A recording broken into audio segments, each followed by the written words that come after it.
Halo Lu, apa kabar? Assalamualaikum warahmatullahi wabarakatuh. Saya Haris Arif. Apa kabar Anda semua? Semoga Anda ini bisa menikmati akhir pekan ini ya bersama dengan keluarga dan handai tolan atau bersama dengan para sahabat.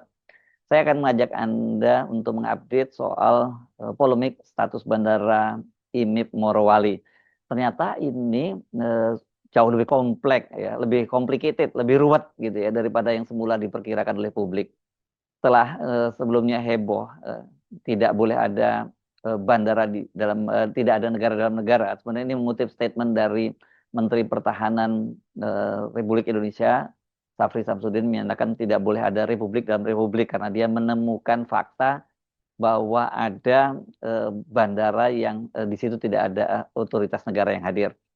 Nah, sekarang ini muncul fakta baru bahwa sebenarnya pemerintah itu ternyata terlebih dahulu mengambil tindakan tegas terhadap dua bandara sebenarnya di kawasan industri berkaitan nikel ini ya.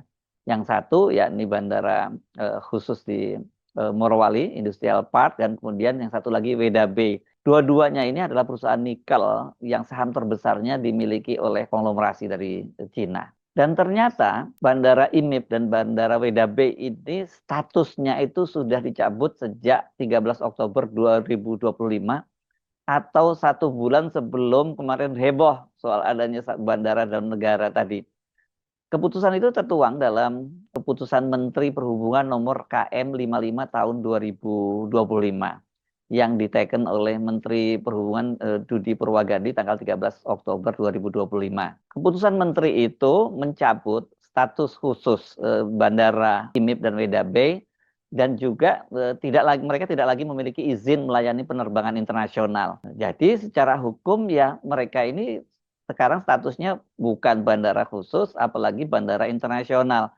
Jadi apa ya namanya kalau gitu statusnya? Statusnya ini adalah landasan private aja, airstrip gitu di dalam kawasan industri. Jadi ya sekarang kita jadi tahu konteksnya mengapa kemudian Pak Safri Samsudin mempersoalkan ada bandara yang tidak ada otoritas di situ ya otoritas negara. Karena apa sih simbolnya kalau bandara internasional itu ada imigrasinya, ada bea cukainya dan ada karantinanya ya.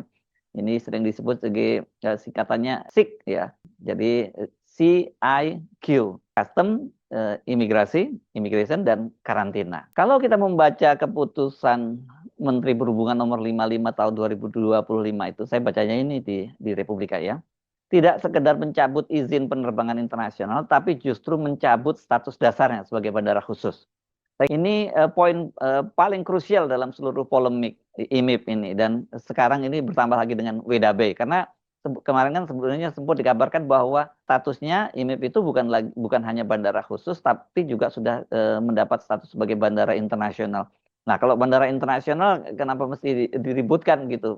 Keributnya karena tidak ada custom, imigrasi dan juga karantina. Tapi lebih parah lagi ternyata ya ini sebenarnya bandara itu nggak punya status itu. Dia hanya berstatus airstrip. Jadi nggak boleh dong ada penerbangan domestik pun tidak boleh. Apalagi kemudian penerbangan domestik secara reguler ya maksudnya. Apalagi kemudian penerbangan internasional.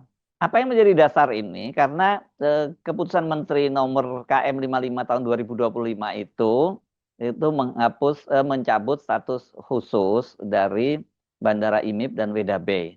Dan kemudian yang paling penting itu kalimatnya mengapa kemudian disimpulkan bahwa juga tidak boleh melakukan penerbangan internasional atau status internasionalnya sudah dicabut. Pada saat keputusan Menteri ini berlaku, keputusan Menteri Perhubungan nomor KM 38 tahun 2025 tentang penggunaan bandar udara yang dapat melayani penerbangan langsung dari dan atau keluar negeri dicabut dan dinyatakan tidak berlaku. Jadi tegas. Ini sekaligus ya. Jadi ini keputusan Menteri nomor KM 55 tahun 2025 ini ya berisi dua implikasi. Satu mencabut status khususnya dan kemudian dengan pencabutan status bandara khusus itu otomatis statusnya sebagai bandara internasional itu sudah dicabut juga. Karena sebelumnya kan sempat diributkan oleh Gubernur Sulawesi Tengah Anwar Hafid yang dia minta agar status internasional itu dicabut saja dan itu semua dialihkan ke Bandara Mutiara Sis Al Jufri yang ada di Palu. Keputusan nomor 38 KM 38 tahun 2025 itu diterbitkan pada bulan Agustus. ini memberi kewenangan kepada 3 bandara khusus, yakni IMIP, Weda Bay, Bandara Sultan Syarif Harun Setianegara di Riau, tepatnya di Pelalawan Riau, untuk melayani penerbangan internasional tertentu. Izin itu memang khusus ya, terbatas pada penerbangan tidak berjadwal, evakuasi medis, pengangkutan tenaga kerja, penanganan bencana, atau kargo khusus untuk mendukung operasi industri. Jadi jangan dibayangkan kayak penerbangan internasional yang dia reguler dan kemudian penumpang di situ. Ada catatan-catatan semacam itu tadi. Tapi tetap saja kalau namanya penerbangan internasional ya harus ada petugasnya, harus ada koordinasi dengan otoritas yang biasanya melengkapi keberadaan sebuah bandara internasional. Ketika KM 38, keputusan KM 38 dicabut sepenuhnya oleh keputusan KM 55 dan status bandara khususnya ikut dihapus, maka IMIP dan Weda Bay kehilangan 2 lapis legalitas sekaligus. Statusnya sebagai bandara khusus dan kewenangannya sebagai pintu lalu lintas batas udara antar negara. Nah, menariknya dari 3 bandara yang sebelumnya memiliki izin internasional terbatas itu kok masih ada satu yang dipertahankan, yaitu Bandara Sultan Syarif Harun Setianegara di Palalawan, Riau. Ini yang dimiliki oleh perusahaan RAPP, RAP ya. Sementara milik IMIP dan Weda Bay ini justru menjadi 2 bandara yang dicabut total statusnya. RAP itu adalah milik Grup Raja Garuda Mas yang dimiliki oleh pengusaha Sukanto Tanoto. Sementara kalau IMIP dan Weda Bay ini saham terbesarnya dimiliki oleh konglomerasi dari Cina. Tentu Anda bertanya-tanya, apa sih perbedaannya antara bandara khusus dan bandara umum ya maksud saya? Dan apa artinya ketika statusnya disebut? Jadi di dalam undang-undang itu memang diatur 2 ya, Undang-Undang Nomor 1 tahun 2009 tentang penerbangan serta peraturan pemerintah Nomor 40 tahun 2012 tentang pembangunan dan pengoperasian bandara. Itu hanya ada 2 jenis bandara, bandara umum dan bandara khusus. Nah, kalau di Morowali itu tadinya kan ada bandara umum itu yang di Bandara Malio, itu milik pemerintah daerah, dan kemudian bandara khususnya yakni di IMIP. Dan itu pun sudah naiknya, statusnya naik menjadi bandara internasional terbatas. Bandara umum itu melayani masyarakat luas, sedangkan bandara khusus dibangun oleh badan usaha untuk kepentingan internal perusahaan. IMIP dan Weda Bay termasuk kategori bandara khusus karena berada di dalam kawasan industri dan dibangun untuk mendukung kegiatan operasional perusahaan, terutama mobilitas tenaga kerja dan logistik. Ketika status bandara khusus itu dicabut melalui KM 552 2025, ya maka IMIP dan Weda Bay, bandara IMIP dan Weda Bay otomatis tidak lagi memiliki kedudukan hukum sebagai bandara dalam bentuk apapun. Jadi mereka bukan bandara umum, bukan bandara domestik, bukan bandara khusus, bukan bandara internasional, dan ini secara hukum yang tersisa hanya landasan pacu fisik tanpa status kebandarudaraan. Kira-kira begitu ya. Dalam praktik, fasilitas seperti itu disebut sebagai airstrip private, suatu landasan yang hanya boleh digunakan untuk kepentingan terbatas, tidak melayani penerbangan berjadwal, tidak memiliki fasilitas bea cukai, imigrasi, dan karantina, serta tidak diakui sebagai pintu masuk atau keluar wilayah Indonesia. Dengan demikian statusnya setelah tanggal 13 Oktober 2025, setiap aktivitas penerbangan yang masuk atau keluar dari IMIP dan Weda Bay, apalagi penerbangan internasional secara hukum itu tidak memiliki dasar legal. Ini bisa disebut sebagai apa ya? Penerbangan gelap dong gitu ya. Saya kira mungkin banyak yang membingungkan ya ini. Dari kronologi yang dapat disusun itu terlihat jelas bahwa pemerintah sebetulnya ini telah bergerak cepat dibandingkan dengan perdebatan yang berkembang di ruang publik ya.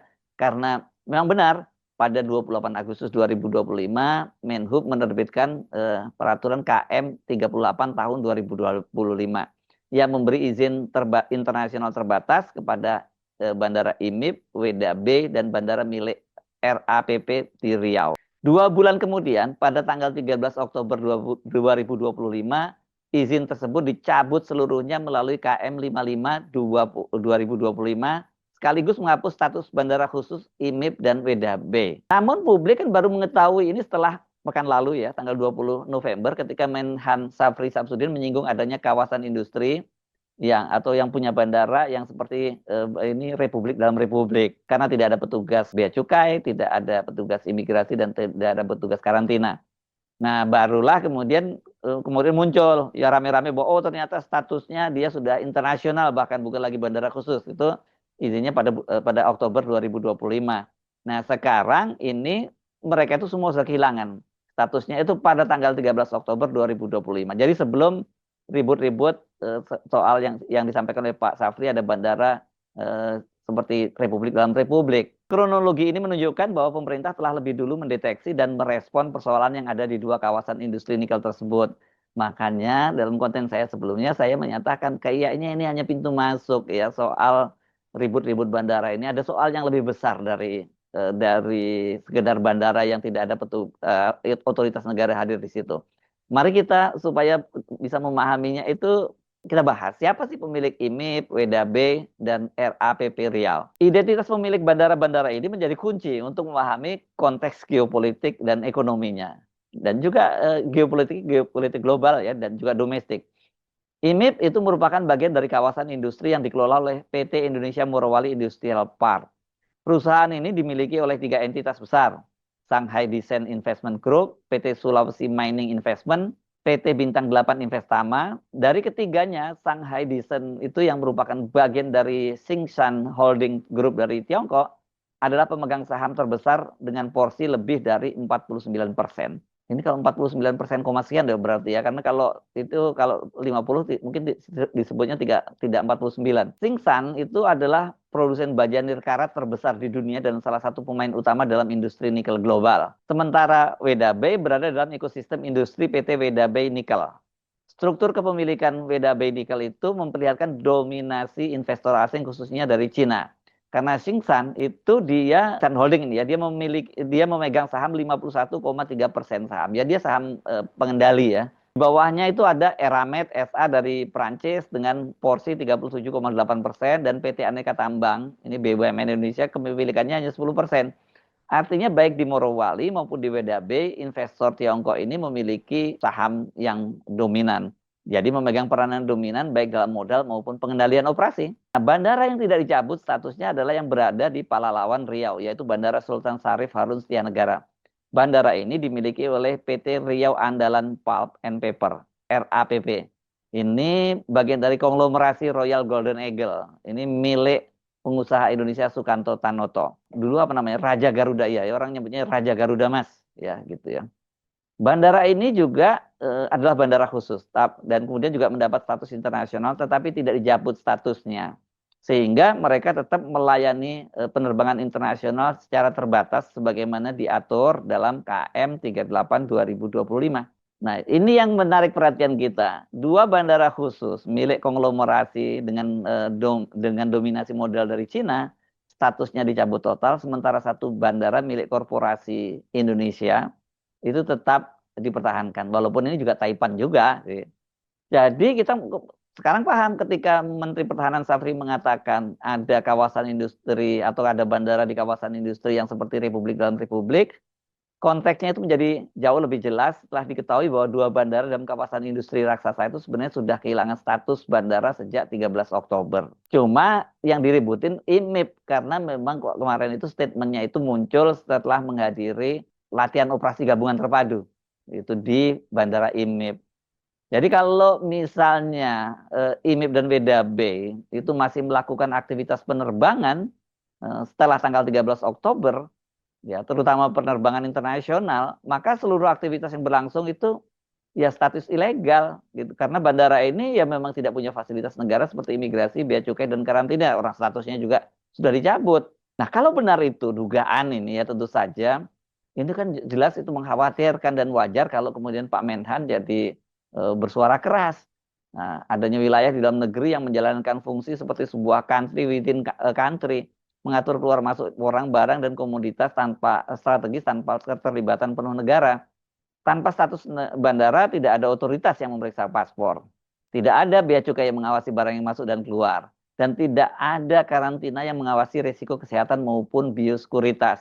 Ini bukan sekedar masalah administrasi, tetapi persoalan kedaulatan dan keamanan nasional. Tentu ada jadi pertanyaan-tanya, kalau ada dua bandara, kemudian dicabut statusnya, bahkan status khususnya dicabut yang berimplikasi pada dicabutnya status internasionalnya, kemudian apa dong statusnya dan ada apa sesungguhnya di balik itu semua? Pencabutan status bandara IMIP dan WDB ini bukan tindakan yang kecil yang mencabut begitu saja. Ini bukan sekedar perubahan administratif atau penyesuaian izin operasional. Ini adalah penghapusan total kedudukan kebandarudaraan di dua kawasan industri nikel terbesar di Indonesia, kawasan yang kebetulan dikuasai oleh konsorsium besar dan didominasi oleh pemodal dari Cina. Dengan hilangnya status bandara khusus dan izin internasional, dua fasilitas itu kini secara hukum hanyalah airstrip private. Jika masih terjadi aktivitas lintas batas, maka itu bukan hanya pelanggaran izin, melainkan persoalan yang menyentuh inti dari pengawasan negara terhadap ruang udara dan ruang gerak barang serta manusia di wilayah kedaulatannya. Dan fakta bahwa ternyata pemerintah sudah bertindak lebih dahulu sebelum pernyataan Menhan menunjukkan bahwa terdapat dinamika yang jauh lebih besar dan lebih sensitif di kawasan tersebut. Jadi wajar kalau kemudian kita bertanya-tanya, ada apa sebenarnya yang terjadi di IMIP dan Weda Bay ini sehingga pemerintah harus bergerak lebih cepat dari publik, dan mengapa hanya satu bandara khusus yang kebetulan milik korporasi Indonesia yang dipertahankan statusnya, sementara dua perusahaan yang dimiliki mayoritas sahamnya oleh konglomerasi di Cina itu dicabut statusnya. Saya kira ini polemiknya tidak akan hanya berhenti sampai di sini saja. Ini polemiknya masih akan berlanjut karena saya sebutkan tadi ini tidak hanya soal geopolitik global tapi juga persoalan peraturan politik di domestik di dalam negeri ya. Kenapa? Karena pemiliknya sahamnya sebagian terutama IMIP itu juga kan mereka ini adalah juga orang-orang yang punya kekuatan, dan bukan kekuatan ini juga terafiliasi dengan kekuatan lama yang ada di Indonesia. Saya sebenarnya sampai jumpa lagi. Wassalamualaikum warahmatullahi wabarakatuh.